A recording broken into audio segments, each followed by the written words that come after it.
Uma vida que ainda não tem rosto e foi interrompida. Interromper a vida de alguém por si só já é algo terrível. E quando isso envolve a vida de alguém que ainda não possui um rosto, que nunca foi vista ou tocada, mas foi sentida? Já existiam os primeiros sinais dentro de uma mulher.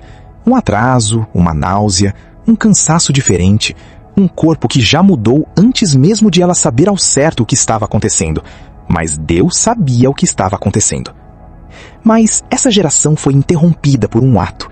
E quando esse ato não foi uma escolha? Quando foi algo cruel que fizeram com você, contra a sua vontade, sem o seu consentimento? É correto interromper?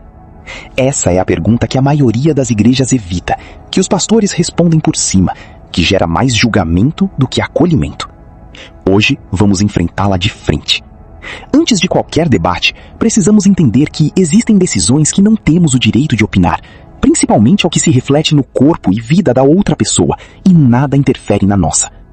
Mas nesse caso, estamos falando sobre interromper uma vida que ainda não foi vista pelos olhos de ninguém, apenas pelos olhos de Cristo. Antes que eu te formasse no ventre materno, eu te conheci.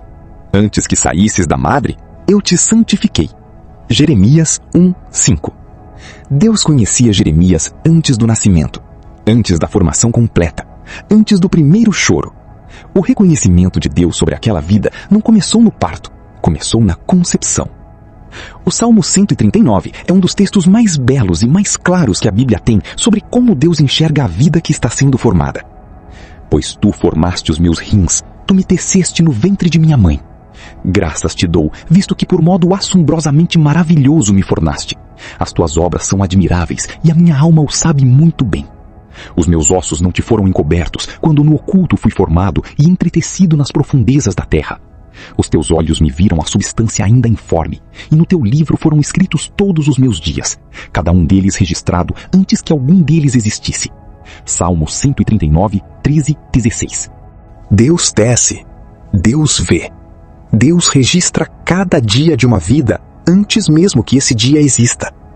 Nenhuma decisão ou atitude ocorre sem a permissão de Deus. Nenhuma folha cai da árvore sem a autorização dele.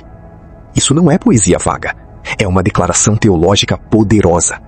Para Deus, a vida tem valor desde a sua formação mais silenciosa, mais invisível, mais inicial. Antes do rosto, antes do nome, antes do primeiro respiro, Deus já conhecia. O que acontece dentro do corpo da mulher? A psicologia perinatal, área que estuda a saúde mental durante a gestação, reconhece que desde as primeiras semanas de gravidez, o corpo feminino passa por alterações hormonais profundas que afetam diretamente o estado emocional. A progesterona e o estrogênio sobem de forma abrupta, criando uma mistura de náusea, exaustão, hipersensibilidade e, em muitas mulheres, um vínculo emocional precoce com o que está sendo gerado, mesmo que a gravidez não tenha sido planejada. O corpo cria a conexão antes que a mente tenha tempo de processar.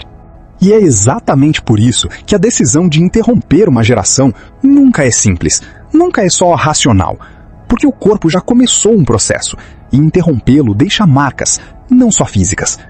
Pesquisas publicadas no Journal of Psychiatric Research identificaram que mulheres que passaram por esse ato, especialmente os não espontâneos, apresentam taxas elevadas de ansiedade, depressão e luto não processado nos meses e anos seguintes. Esse luto é frequentemente silenciado pela sociedade e pela própria família, criando o que os pesquisadores chamam de luto ambíguo, uma dor que a pessoa não sabe se tem direito de sentir. Você tem direito de sentir, independente do que aconteceu, independente de qual foi a decisão. A sua dor é legítima. O seu corpo viveu algo real. E Deus vê isso.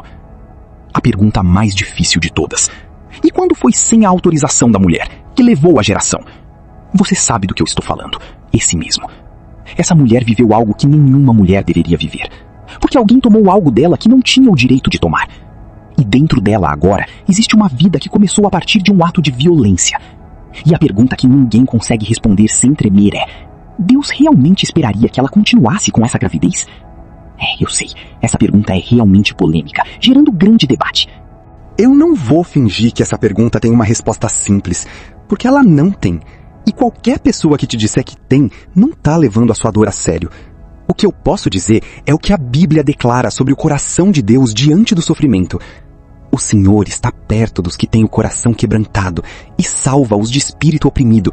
Salmos 34:8. Ele sara os que têm o coração quebrado, ele cura as feridas. Salmos 147:1.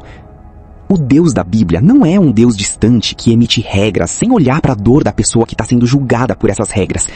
Ele é o Deus que cura o coração partido, que vê a ferida, que não desvia o olhar de quem está no pior momento da própria vida. A teologia cristã séria, aquela que não cabe em cartazes de manifestação, reconhece que esse é um dos temas onde a graça de Deus precisa falar mais alto do que a lei, onde a compaixão precisa preceder o julgamento, e onde cada mulher, diante de Deus, tem uma história única que só ela e ele conhecem completamente. Porque os meus pensamentos não são os vossos pensamentos, nem os vossos caminhos os meus caminhos, diz o Senhor. Isaías 55:8. Se você já passou por um processo de interromper uma vida sendo gerada dentro de você, seja por escolha, seja por pressão, seja por uma situação que não te deixou outra saída, Deus não terminou a história de você naquele dia.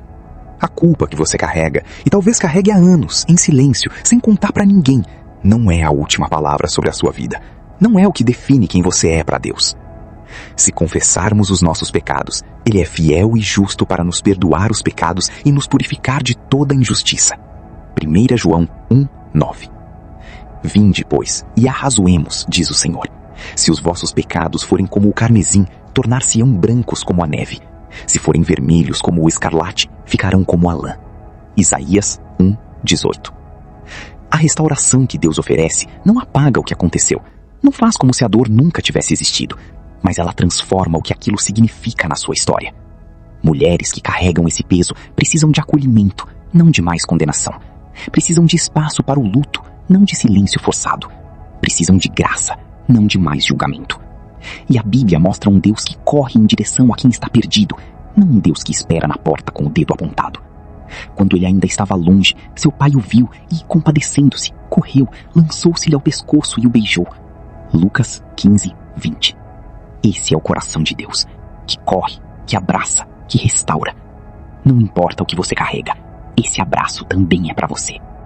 A sociedade diz que é apenas uma questão de direitos sobre o próprio corpo. A Bíblia diz que dentro desse corpo existe uma vida que Deus conhece pelo nome.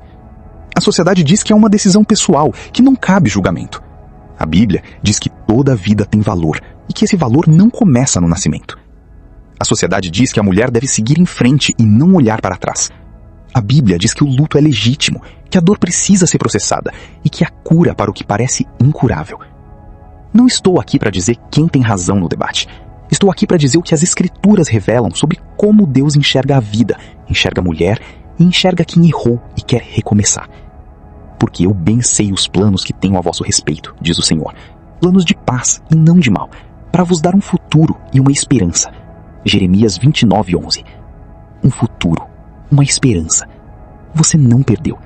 Você merece uma vida melhor, uma chance, um novo recomeço e corrigir erros e trabalhar o que não foi sua culpa nem com sua autorização.